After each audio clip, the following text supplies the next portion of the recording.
हम मुनि झा आइ एकटा बहुत सुंदर विवाह के गीत सुना रहल छी तऽ सुनू। ई बेटा विवाह के गीत अछि। राम लखन जब चलिला बियाहन, सखी सब मंगल गाऊ हे।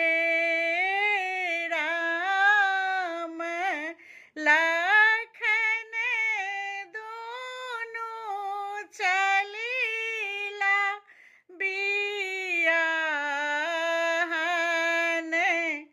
दशरथ जी साजू बड़िया,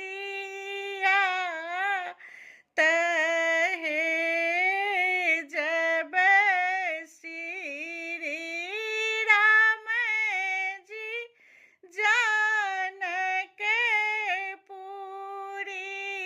आएल,